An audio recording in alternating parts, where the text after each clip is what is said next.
देखिए, कल अपन ने पढ़ना स्टार्ट किया था chapter number 2, second chapter, national income का सेकंड चैप्टर अपन ने पढ़ना स्टार्ट किया। और अपन ने उसमें दो डेफिनेशंस पढ़ ली थी। एक डेफिनेशन पढ़ी थी अपन ने नेशनल इनकम की, और दूसरी डेफिनेशन किस चीज की पढ़ी थी अपन ने? डोमेस्टिक इनकम के। थोड़ा बोलना साथ साथ, नेशनल इनकम और डोमेस्टिक इनकम। नेशनल इनकम निकालने को बोले मतलब क्या निकालना पड़ेगा? That is NNP FC, net national product at factor cost. याद रहना चाहिए, national income is NNPFC and domestic income is NDPFC. फिर अपन ने बात करी कि नेशनल इनकम की डेफिनेशन की बात करी कि नेशनल इनकम है क्या, तो हमने कहा national income is the sum total of, किस चीज का सम टोटल करें? फैक्टर इनकम्स का। कौन सी इनकम को नहीं लेंगे? कौन सी इनकम को नहीं लेंगे? ट्रांसफर इनकम्स को नहीं लेते, सिर्फ और सिर्फ किसको लेंगे? कौन सी फैक्टर इनकम? जो किसने कमाई हो? नॉर्मल रेजिडेंट्स ने। तो क्या लिखते थे? Earned by the normal residents of a country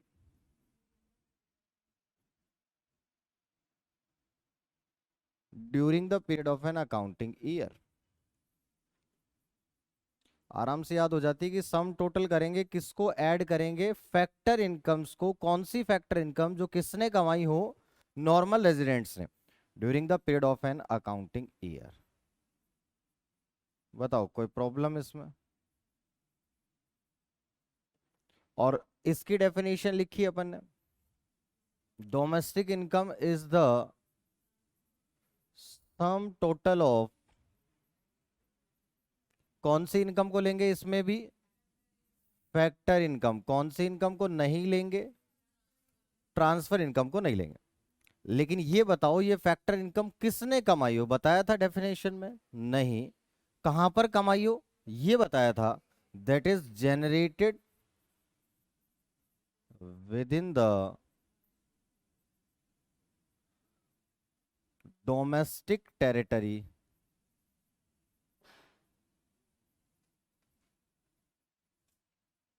of a country during the period of an accounting year. During the period of an accounting year. बात समझ में आई यहां तक? तो अपन ने सबसे पहला पॉइंट इसमें क्या कहा कि इसमें सिर्फ और सिर्फ कौन सी इनकम्स आनी है? फैक्टर इनकम्स आनी है। तो अपने पास पहली चीज ये थी कि फैक्टर इनकम कितने तरीके की हैं। तो अपन ने कहा इनकम दो तरीके की होती हैं, कुछ फैक्टर इनकम्स और कुछ ट्रांसफर इनकम। कुछ फैक्टर इनकम्स और कुछ ट्रांसफर इनकम्स। फैक्टर इनकम्स वो इनकम्स होती हैं जो किसकी वजह से मिलती हैं? फैक्टर्स ऑफ प्रोडक्शन के बदले में मिलती हैं। मतलब कुछ काम किया होगा आपने बदले में, कुछ कहीं पे पैसा इन्वेस्ट किया होगा, या कहीं ना कहीं कुछ वर्क किया होगा आपने, रिस्क लिया होगा, उसकी वजह से अगर आपको कुछ मिल रहा है फैक्टर्स ऑफ प्रोडक्शन की वजह से। तो अपने का फैक्टर्स ऑफ प्रोडक्शन तो चार थे: land, labour, capital and entrepreneurship.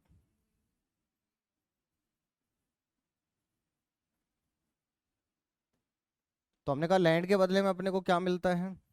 Rent. Labour के बदले वेजेस, कैपिटल के बदले इंटरेस्ट, और एंटरप्रेन्योरशिप के बदले में जितना रिस्क लेते हैं उतना ज्यादा प्रॉफिट होगा। तो हमने कहा ये फैक्टर इनकम्स वो होती हैं जो फैक्टर सर्विसेज देके, हमने क्या कहा था कि लैंड, लेबर, कैपिटल, एंटरप्रेन्योरशिप देना प्रोड्यूसर सेक्टर को, इसको कहते हैं हम फैक्टर सर्विसेज देना। इसको क्या बोलते हैं हम?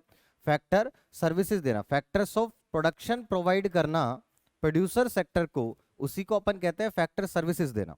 और फैक्टर सर्विसेज देकर जो हमें मिलता है उसको अपन क्या कहते हैं? फैक्टर इनकम कहते हैं। ट्रांसफर इनकम कौन सी इनकम्स होती हैं? These are one sided unilateral payments. एक तरफा है, बदले में हम कुछ काम नहीं कर रहे हैं। एग्जाम्पल लिए इसमें अपन ने, गिफ्ट है, डोनेशन है, चैरिटी है। टैक्स बड़ा इंपॉर्टेंट एग्जाम्पल है, याद रखना, क्योंकि 2 नंबर में पूछ लेता है कि payment of tax bye a firm is included in national income. True और फॉल्स लिखना होता है रीजन के साथ, या इंक्लूडेड नॉट इंक्लूडेड लिखना होता है कि ट्रीटमेंट बताओ क्या करेंगे payment of tax bye a firm, include करेंगे नेशनल इनकम में या नहीं करेंगे। नहीं करेंगे। अभी तक आपका यही जवाब है। थोड़े टाइम बाद आपसे पूछता तो शायद आपका जवाब कुछ और होता, है ना, क्योंकि जब मेथड्स पढ़ेंगे अपन उसके अंदर वो टैक्स को इंक्लूड करते हैं, तो बच्चा वहां पे कंफ्यूज हो जाता है कि सर टैक्स तो इंक्लूड कर रहे हैं फॉर्मूले में, बट मैं बताऊंगा वहां पर कि उसका रीजन क्या है वहां पर। ठीक है, एक तरीके से ये बताओ, अगर किसी की इनकम ना पता हो, अगर हमें किसी की इनकम ना पता हो, तो दूसरा तरीका क्या है उसकी इनकम निकालने का? उसने टैक्स कितना पे किया, उसने खर्च कितना कर दिया, और उसने सेव कितना कर लिया। अगर ये तीनों बातें हमें पता चल जाएं, तो क्या हम उसकी टोटल इनकम निकाल सकते हैं? ऐड करके निकाल सकते हैं। सेम केस होता है वहां पर भी कि हमें प्रॉफिट नहीं बताता कंपनी का, तो कंपनी उस प्रॉफिट में से करती क्या है? पहले टैक्स देती है, फिर उसके बाद ओनर्स को बांटती है, उसको बोलते हैं हम डिविडेंड, और तीसरी चीज आपके पास में कि वो रिटेन्ड अर्निंग कर लेती है। तो अगर वो तीनों चीज पता चल जाएं तो हम प्रॉफिट कैलकुलेट कर सकते हैं। तो वो एक प्रॉफिट को निकालने का तरीका हुआ, बट इसका मतलब ये नहीं है कि हमने वहां पे टैक्स को यहां पर इंक्लूड कर लिया। ये भी अगले 2 लेक्चर्स में आपको सारी बात समझ में आ जाएगी। 6 मार्क्स का एक न्यूमेरिकल क्वेश्चन आता है नेशनल इनकम से। एग्रीगेट डिमांड वाली यूनिट में भी एक क्वेश्चन आपके पास 4 नंबर का प्रैक्टिकल होता ही होता है 12 मार्क्स में से। ये तो ऐसे मार्क्स होते हैं जो रटा रटाया बिल्कुल आंसर आएगा, एज इट इज क्वेश्चन वही आएगा, आंसर वही लिखना है, कुछ इसके अंदर कुछ चेंज नहीं है। जो मेहनत करनी है वो आपको थोड़ी बहुत इंडियन इको में करनी पड़ती है, क्योंकि वहां लिखना पड़ता है। बाकी इसके अलावा तो इसमें तो कुछ नहीं है, इसमें तो सेम वही चीज आएगी जो आपको पढ़ाई जाएगी एज इट इज। यहां तक बात समझ में आई? फिर अपन ने इसमें एग्जाम्पल्स लिए। Unemployment allowances. अनएम्प्लॉयमेंट अलाउंस मैंने बताया था फ्री में, काम ना करने की वजह से ही तो मिल रहा है, कुछ बदले में नहीं किया। इसके अलावा मैंने आपको बताया pension, old age pension. Old age pension, old age pension क्या है? सबको मिल रही है, बिकॉज ऑफ एज, काम करने की वजह से नहीं मिल रही है। जबकि अगर पेंशन ऑन रिटायरमेंट की बात करूंगा, तो पेंशन ऑन रिटायरमेंट तो उसको ही मिल रही होगी जिसने सर्विस दी होगी, और वो हमारे सर्विस कॉन्ट्रैक्ट का पार्ट रहा होगा। क्लियर है? वो हमारे सर्विस कॉन्ट्रैक्ट का पहले से ही पार्ट था कि इतने टाइम अगर सर्विस दोगे तो आपको उसके बाद पेंशन मिलेगी। तो वो वेजेस का ही पार्ट है, कंपनसेशन ऑफ एम्प्लॉयज का ही पार्ट है, इसलिए उसको फैक्टर इनकम कहते हैं। जबकि ओल्ड एज पेंशन जो है वो आपके पास में क्या है? Transfer income. यहां तक बात समझ में आ गई थी? चलिए, फिर अपन ने इसमें बात करी, यहां तक पहुंच गए हम, फैक्टर इनकम्स को समझ गए कि हमने कहा चाहे नेशनल इनकम निकाल रहे हो चाहे डोमेस्टिक इनकम निकाल रहे हो, दोनों में सिर्फ और सिर्फ कौन सी इनकम को लेना है अपने को? ओनली फैक्टर इनकम्स को लेना है। कौन सी इनकम को नहीं लेना है? ट्रांसफर इनकम को नहीं लेना है। अब बात आई कि earn by the normal residents of a country, तो अगला सवाल ये था कि नॉर्मल रेजिडेंट कौन होता है। तो इसकी बात करते हैं कि नॉर्मल रेजिडेंट कौन होता है। तो हमने कहा नॉर्मल रेजिडेंट का मतलब, नॉर्मल रेजिडेंट,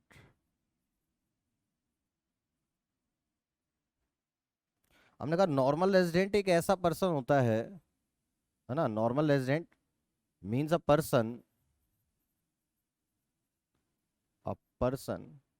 हु इज, पहली बात, ordinarily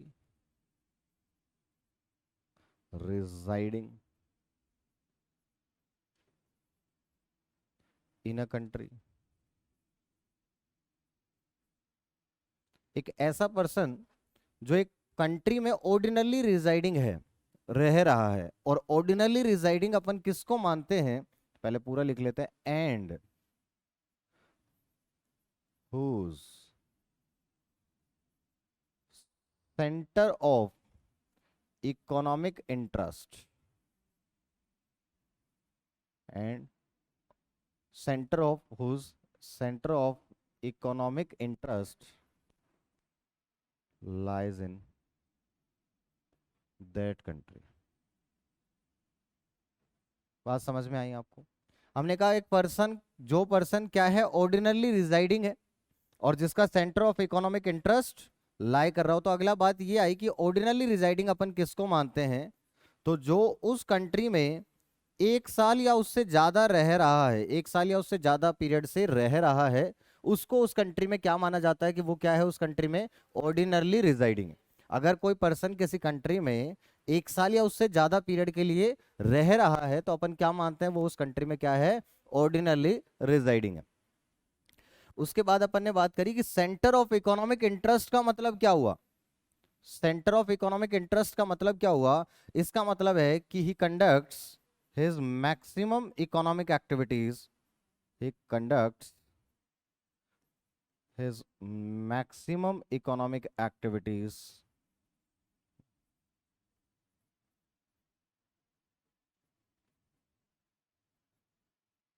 in that particular country।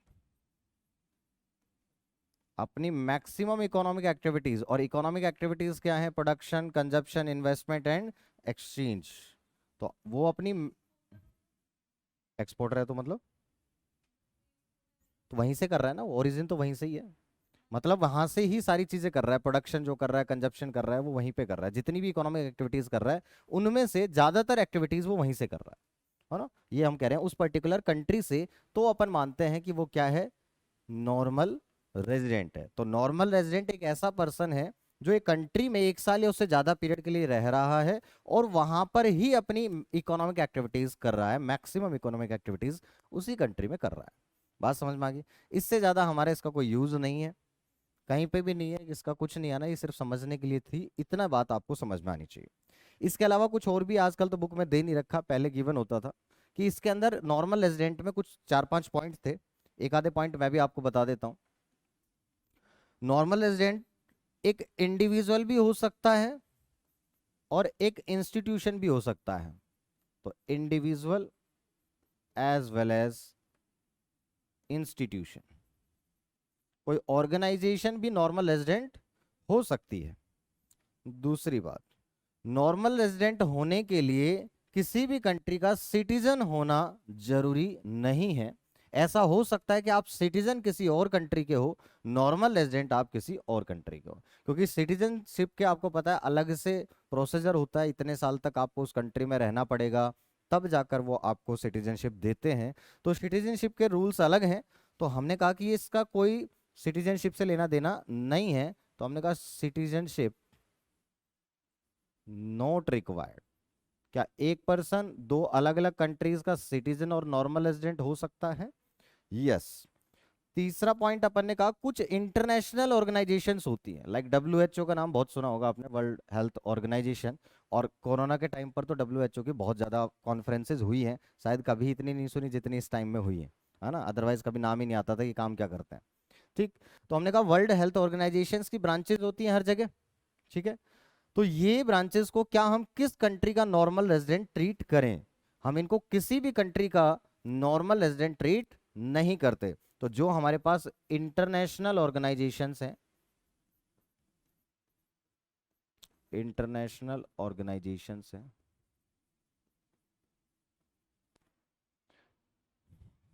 Not to be treated as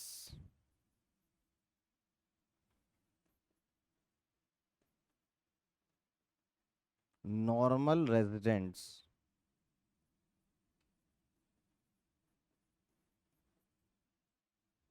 of any country.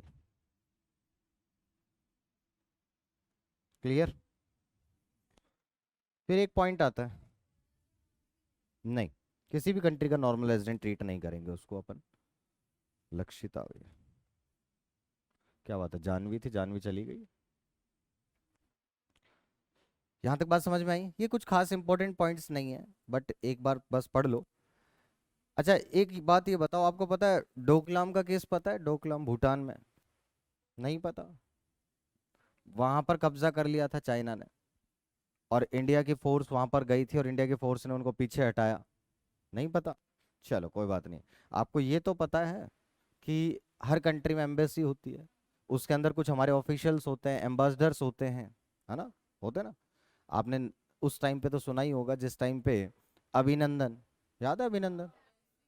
हाँ, तो अभिनंदन को छोड़ने के लिए उस टाइम बड़ी वीडियो चल रही थी, तो उसको छोड़ने के लिए भी जो इंडिया का एम्बेसडर था वहां पर, वो आया था अपनी वाइफ के साथ, अगर आपने देखा हो। ठीक है। तो आपको एक चीज समझानी थी कि कई बार क्या होता है कि हमारी फोर्सेस, या आपको ये पता है कि अमेरिका ने अपनी जो फोर्स है वो पहले अफगानिस्तान में पोस्ट कर रखी थी। आपको पता है पिछले 10-20 साल से उन्होंने लगातार 20 साल से पोस्ट वहीं पे कर रखी थी। बट जब तालिबान आया तो उस टाइम उन्होंने छोड़ दिया, है ना, जिस तरीके से वो भागे वहां से। तो कहने का मतलब ये हुआ कि हमारे कुछ गवर्नमेंट ऑफिशियल्स दूसरी कंट्री में कई बार पोस्टेड होते हैं, और उन वो जो वहां पर पोस्टेड हैं तो काम तो वहीं करेंगे, वो रह भी वहीं रहे हैं, तो उनको किस कंट्री का नॉर्मल रेजिडेंट ट्रीट किया जाए, जिस कंट्री से वो बिलोंग करते हैं उस कंट्री का, या जिस कंट्री में वो पोस्टेड है उस कंट्री में। तो वो नहीं है, जिस कंट्री से वो बिलोंग करते हैं वहां पर उनको माना जाता है कि वो क्या है, नॉर्मल रेजिडेंट। तो इसमें अपन कहते हैं armed forces,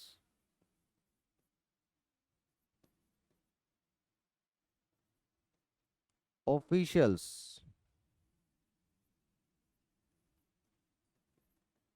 diplomats, ambassadors, etcetera, जो भी है, कंट्री दे बिलोंग्स टू, मैं डायरेक्ट लिख रहा हूं, जिस कंट्री से वो बिलोंग करते हैं हम उनको उस कंट्री का नॉर्मल रेजिडेंट ट्रीट करेंगे। एक लास्ट पॉइंट इसके अंदर, बॉर्डर वर्कर्स। तो बॉर्डर वर्कर्स की अगर बात करें तो बॉर्डर वर्कर्स ऐसे वर्कर हैं, आपको पता है नेपाल और इंडिया का बॉर्डर, वहां पर ऐसा है कि हम बाय रोड भी जा सकते हैं नेपाल, है ना, आपको पता, बांग्लादेश है। तो वहां के लोग जो हैं वो इंडिया में काम करने आते हैं, रहते नेपाल में हैं, बॉर्डर पे ही है, तो वो क्रॉस करके क्या करते हैं, इंडिया में आते हैं काम करने, और वो काम कर कर वापस शाम को अपने घर नेपाल में चले जाते हैं। तो अब ये किस कंट्री के नॉर्मल रेजिडेंट ट्रीट करेंगे, जिस कंट्री में काम कर रहे हैं या जिस कंट्री के से वो बिलोंग करते हैं, तो जिस कंट्री से वो बिलोंग करते हैं वहीं पर, तो दोनों केस में यही आ जाएगा, कंट्री बिलोंग्स टू। बाकी ये कहीं पर कोई पूछे जाने वाली चीज नहीं है, आपको बस ये इतनी ऊपर वाली बात समझ में आनी चाहिए, ये तो आजकल इन्होंने बुक से ही गायब कर दिया है। ठीक है, क्लियर हुआ यहाँ तक?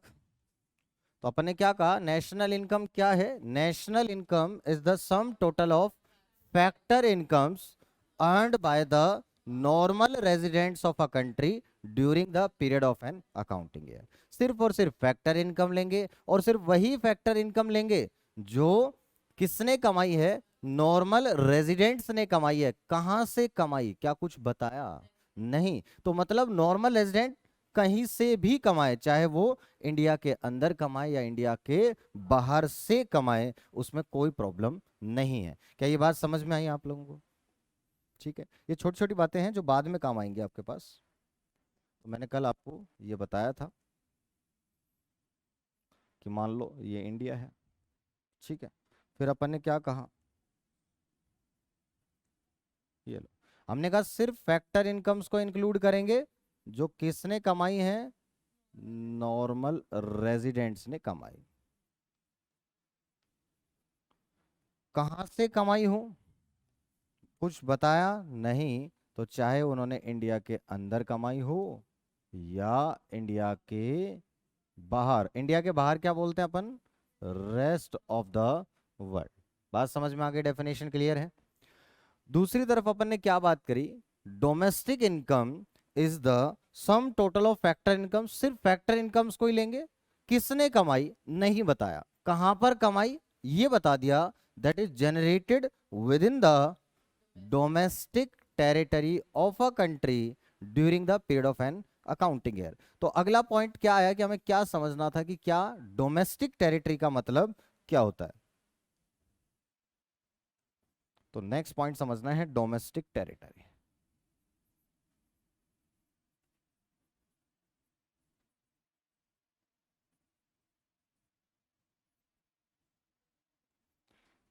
डोमेस्टिक टेरिटरी का मतलब इकोनॉमिक टेरिटरी से है। डोमेस्टिक टेरिटरी का मतलब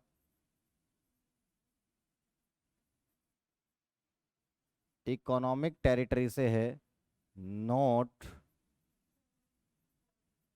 पॉलिटिकल टेरिटरी। ये 1 नंबर का क्वेश्चन भी पूछ लेता है एमसीक्यू में, बोर्ड में पूछा हुआ है कि डोमेस्टिक टेरिटरी रेफर्स टू या एम्प्लाइज इकोनॉमिक टेरिटरी। ऑप्शन में आपको गिवन होगा तो इकोनॉमिक टेरिटरी वहां पे आपको टिक करना है।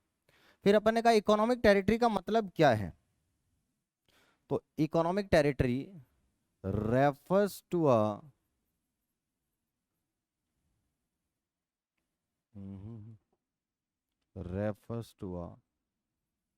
geographical location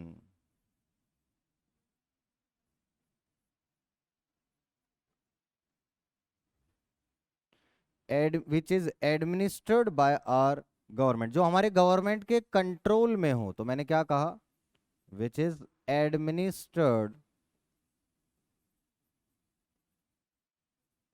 bye our government, वो हमारे गवर्नमेंट के कंट्रोल में हो। एंड जहां पर, and where are people, goods and capital can circulate freely. ठीक है। फिर मैंने आपको एक बात बताई इसमें कि सिर्फ अपन एक चीज को क्या करेंगे, इंक्लूड करते हैं इसमें, और एक ही चीज को क्या करते हैं अपन, इसके अलावा और कुछ ना तो इसमें इंक्लूड होता ना तो कुछ एक्सक्लूड होता है।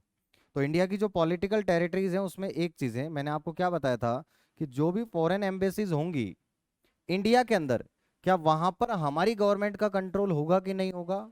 नहीं होगा। तो क्या वो हमारी डोमेस्टिक टेरिटरी का पार्ट है? ऐसी जगह जहां पर हमारी गवर्नमेंट का कंट्रोल नहीं है वो हमारी डोमेस्टिक टेरिटरी का पार्ट नहीं होते। तो एक्सक्लूड क्या करना है अपने को, that is foreign embassies,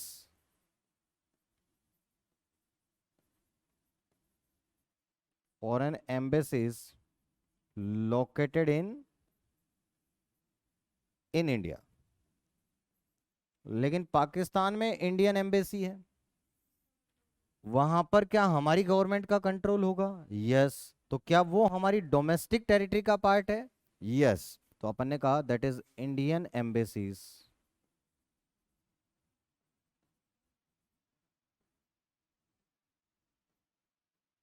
located outside India.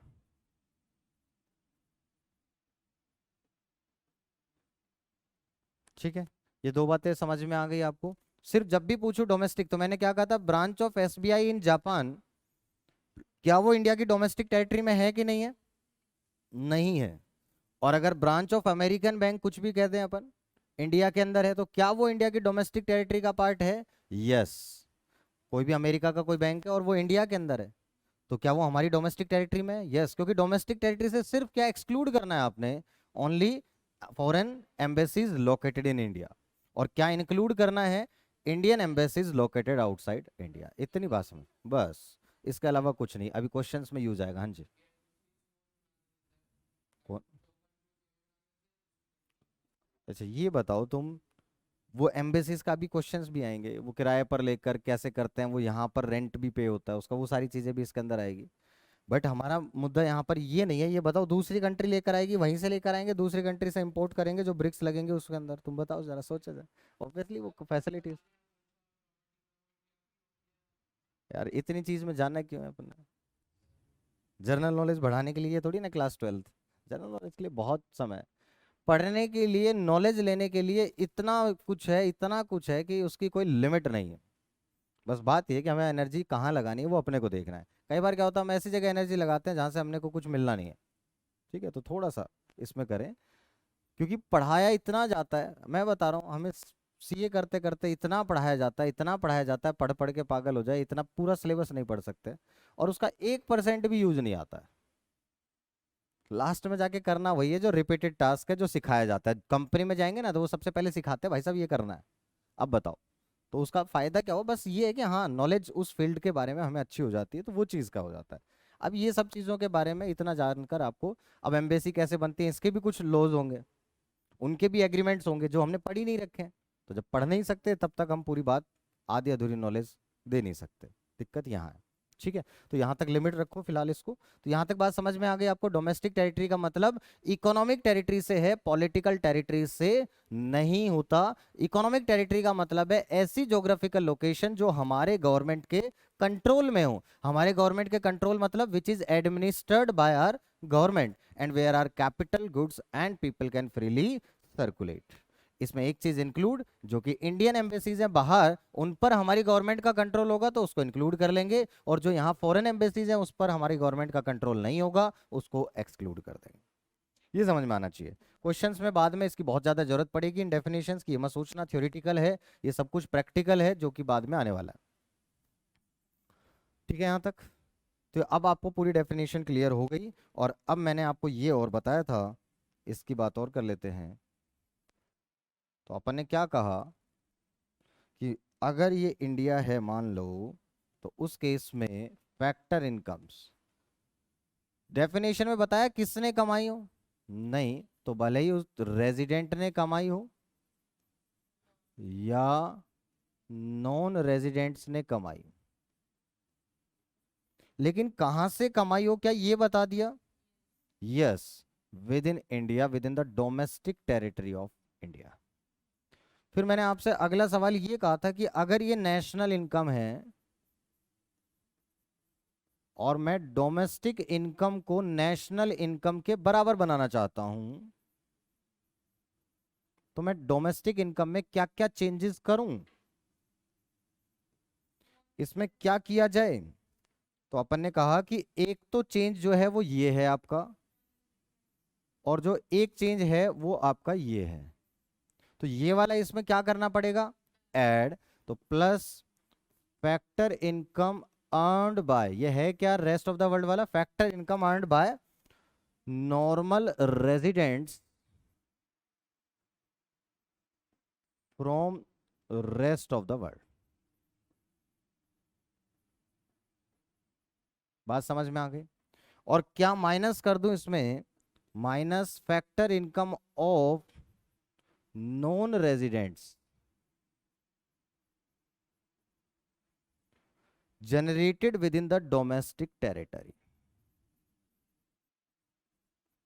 Generated with in the domestic territory.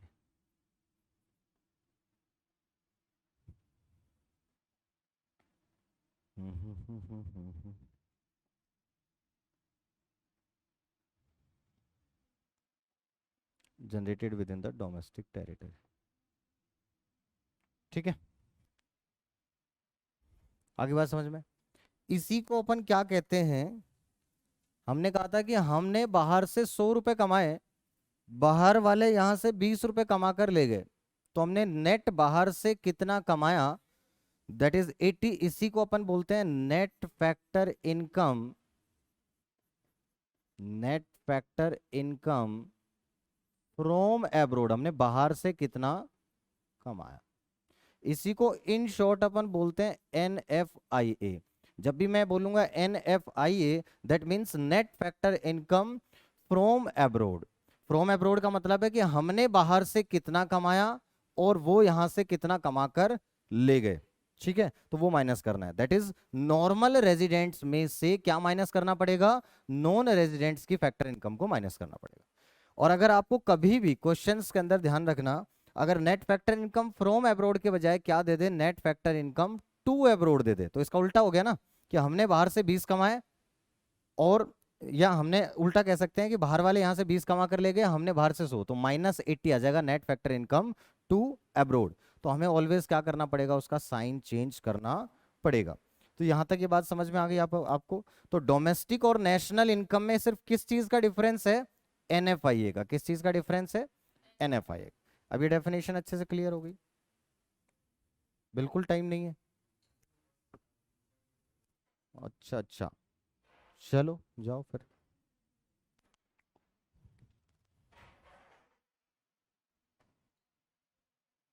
अब मेरे को आपको एक इंपॉर्टेंट बात और सिखानी है, दैट इज कन्वर्जन।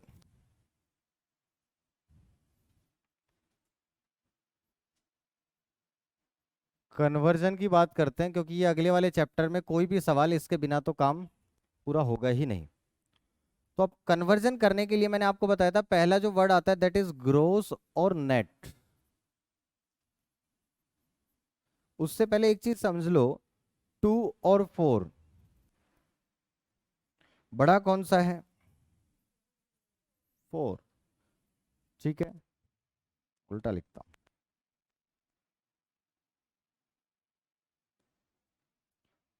2,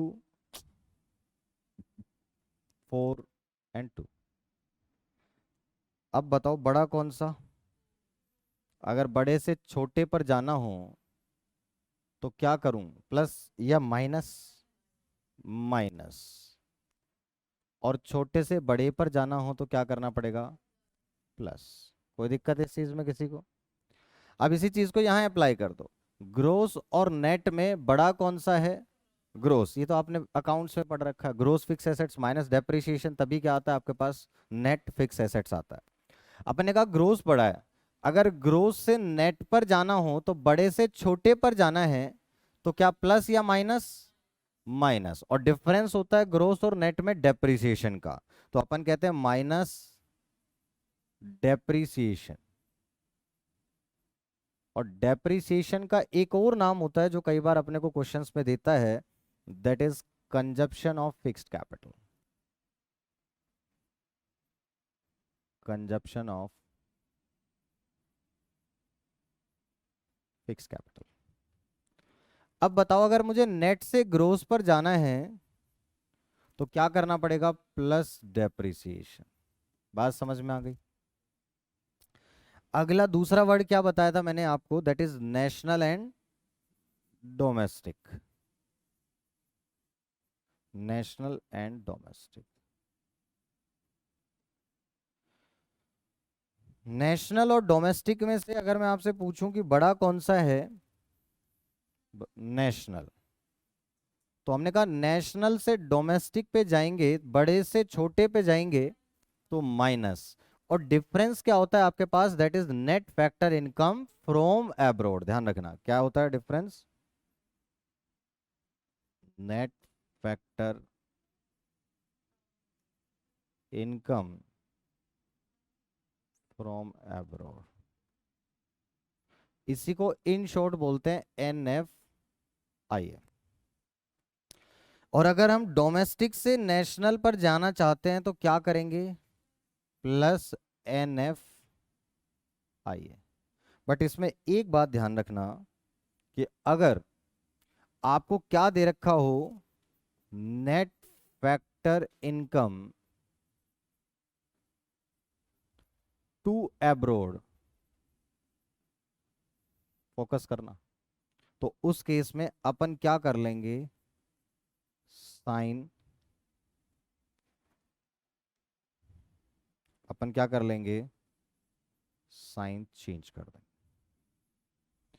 अगर +30 दे रखा है तो उसको क्या ले लेंगे? -30। और अगर -30 दे रखा होगा तो क्या ले लेंगे उसको? +30। हाँ, तब साइन चेंज करेंगे। अभी क्वेश्चंस में आएगा, आपको ये सारी चीजें बार बार बहुत बार रिवाइज होंगी, क्वेश्चंस करेंगे। क्वेश्चंस जब करोगे तो आपको लगेगा कि कुछ है ही नहीं, बहुत इजी है। इसमें नेशनल इनकम का क्वेश्चन सही बताऊं तो बहुत टिपिकल लगते हैं, बच्चों को समझ में ही नहीं आते कि हो क्या रहा है, किसी में कुछ किसी में कुछ। लेकिन इतना सिंपल है, आप कहोगे इससे सिंपल तो कुछ है ही नहीं, है ना? बस पढ़ाने का तरीका होना चाहिए। ठीक है, यहाँ तक बात समझ में आ गई। और तीसरा है हमारे पास, दैट इज कन्वर्जन की बात करें तो तीसरा आ गया आपके पास market price and factor cost. Market price and factor cost. देखो जो कॉस्ट पड़ती है अपने को, प्रोड्यूसर को, उस कॉस्ट के अंदर क्या टैक्सेस ऐड होते हैं जब वो मार्केट में आता है? यस। तो उसके ऊपर कुछ इनडायरेक्ट टैक्सेस लगते हैं, गुड्स पे जो टैक्स लगते हैं वो कौन सा टैक्स होता है? Indirect tax. इनडायरेक्ट टैक्स वो टैक्स होता है जिसका बर्डन अपन दूसरों पे शिफ्ट कर देते हैं। तो अपन ने कहा कि वो इनडायरेक्ट टैक्स है, तो कुछ इनडायरेक्ट टैक्स लगते हैं और कई बार हम सब्सिडीज भी दे देते हैं। तो नेट इनडायरेक्ट टैक्स से ये इसमें डिफरेंस आएगा। तो मुझे ये बताओ बड़ा कौन सा होगा, मार्केट प्राइस,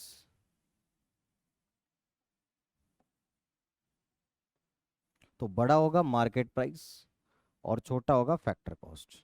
मार्केट प्राइस से फैक्टर कॉस्ट पे जाने के लिए प्लस या माइनस, माइनस NIT। NIT में पूरा लिख देता हूं फिलहाल एक तरफ, माइनस नेट इनडायरेक्ट टैक्सेस। अब क्योंकि नेट इनडायरेक्ट टैक्स लिखा है तो निकलेगा कैसे इनडायरेक्ट टैक्स,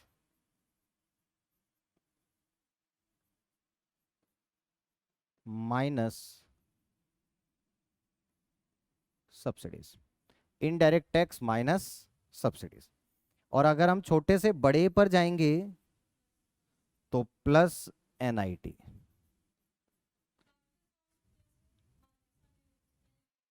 हाँ, जो फैक्टर्स ऑफ प्रोडक्शन की जो कॉस्ट पड़ रही है प्रोड्यूसर को, लैंड, लेबर, कैपिटल, एंटरप्रेन्योरशिप, जो टोटल उसको खर्चा पड़ा, इवन इसके अंदर प्रॉफिट इंक्लूडेड है, क्योंकि जो प्रॉफिट है वो भी क्या है आपके पास, फैक्टर कॉस्ट का पार्ट है ना, फैक्टर्स ऑफ प्रोडक्शन में, फैक्टर इनकम का। तो अपन ने कहा उसको जो कॉस्ट पड़ रही है उसको जब वो मार्केट में लेके आता है तो उसमें टैक्सेस ऐड होते हैं, सब्सिडी माइनस होती है। तो यही तो किया अपन ने, टैक्सेस ऐड करके सब्सिडी माइनस कर दी, तो नेट इनडायरेक्ट टैक्स का डिफरेंस होगा और बड़ा कौन सा होगा, मार्केट प्राइस।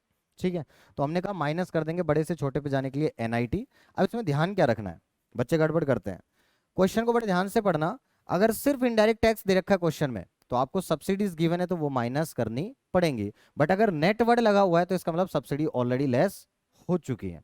दूसरी गलती जो करते हैं, कई बार इनडायरेक्ट टैक्स नहीं देते, क्वेश्चन में सिर्फ सब्सिडी दे देंगे आपको। तो अगर सिर्फ सब्सिडी दे देंगे तो इनडायरेक्ट टैक्स को जीरो मानना है आपने, तो जीरो माइनस सब्सिडीज, तो ये क्या हो जाएगा, नेगेटिव ऑफ सब्सिडीज, आपका आंसर आ जाएगा। NIT क्या आएगा, माइनस सब्सिडी जो भी दे रखा होगा। मान लो सब्सिडी अगर आपको 50 दे रखी है तो NIT क्या आ जाएगा, -50। समझ में आया सबको क्या बात करनी थी इसमें, ये चीज ये क्लियर है। ग्रोस और नेट में डिफरेंस डेप्रिसिएशन का, नेशनल डोमेस्टिक में difference net factor income from abroad का, अगर net factor income to abroad दे रखा हो तो साइन चेंज कर लेंगे। और मार्केट प्राइस और फैक्टर कॉस्ट में डिफरेंस किस चीज का है, NIT का। NIT का मतलब है इनडायरेक्ट टैक्स माइनस सब्सिडीज। इसके अंदर भी एक चीज ध्यान रखना, कई बार ये नेट वर्ड नहीं देता, ऐसे लिखेगा फैक्टर इनकम फ्रॉम एब्रोड और दूसरा देगा फैक्टर इनकम टू एब्रोड। तो हमें नेट निकालना है तो क्या करना पड़ेगा, factor income from abroad minus factor income to abroad. तो एक एक वर्ड की बड़ी इंपॉर्टेंस है, ध्यान से पढ़ोगे तो आपको समझ में आएगा कि अगर ये नेट वर्ड नहीं है और फैक्टर इनकम फ्रॉम एब्रोड है, दैट मींस हमें इसमें से factor income to abroad minus करना पड़ेगा। बाकी क्वेश्चंस आएंगे जब अपन देखेंगे। फिलहाल मैं आपको कन्वर्जन की थोड़ी सी एक बार प्रैक्टिस करा दूं, दो चार आइटम, इसके बाद अगर आगे चलते हैं। कन्वर्जन करना कैसे है वो देख लो। अब आप ऑलवेज लेफ्ट हैंड साइड पे जो निकालना है उसको रखते हैं। जैसे मेरे को निकालना है GDP MP, क्या निकालना है, और मैंने निकाल क्या रखा है, मेरे पास पता क्या है मुझे, डोमेस्टिक इनकम। डोमेस्टिक इनकम क्या होती है, NDP-FC। तो अगर मैं आपसे कहूं कि NDP-FC तो गिवन है और आपको GDP MP निकालना है, तो बता सकते हो क्या करना पड़ेगा। देखो नेट से किस पे जाना है, ये तो पता है, ये गिवन है और ये निकालना है, तो नेट को किस में कन्वर्ट करना है, ग्रोस में। तो क्या करना पड़ेगा, प्लस, और डिफरेंस किस चीज का, डेप्रिसिएशन का। समझ में आया ना, पहला वर्ड जो होता है ग्रोस और नेट होता है, तो नेट से किस पे जाना है आपने, ग्रोस पे, छोटे से किस पे जाना है, बड़े पर, तो क्या करना पड़ेगा, प्लस डेप्रिसिएशन। दूसरा हो गया डोमेस्टिक। डोमेस्टिक क्या कोई चेंज है या नहीं है, नहीं है, तो कुछ करने की जरूरत नहीं पड़ेगी। तीसरा आ गया फैक्टर कॉस्ट और ये आ गया मार्केट प्राइस, तो छोटे से बड़े पर जाना है, फैक्टर कॉस्ट से मार्केट प्राइस पर जाना है, तो छोटे से बड़े पर जाएंगे तो प्लस NIT। कोई दिक्कत है इसमें। अगर मैं आपको कहूं कि आपको GDP निकालना है, GNP निकालना है, GNP-FC निकालना है, NDP-MP गिवन है, तो बताओ क्या करेंगे। ये नेट है तो नेट से ग्रोस पर जाएंगे तो प्लस डेप्रिसिएशन, डोमेस्टिक से नेशनल पर जाएंगे तो बताओ प्लस NFIA, मार्केट प्राइस से फैक्टर कॉस्ट पर जाएंगे माइनस एनआईटी। कोई दिक्कत है इसमें? और एक लिख लेते हैं अपन।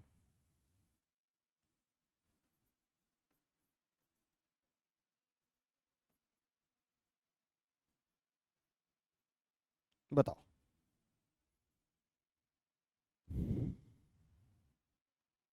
देखिए, ये निकालना है, इससे निकालना है। देखो जरा क्या करें। पहले ग्रोस से नेट पर जाना है, तो बड़े से छोटे पे जाना है, माइनस डेप्रिसिएशन।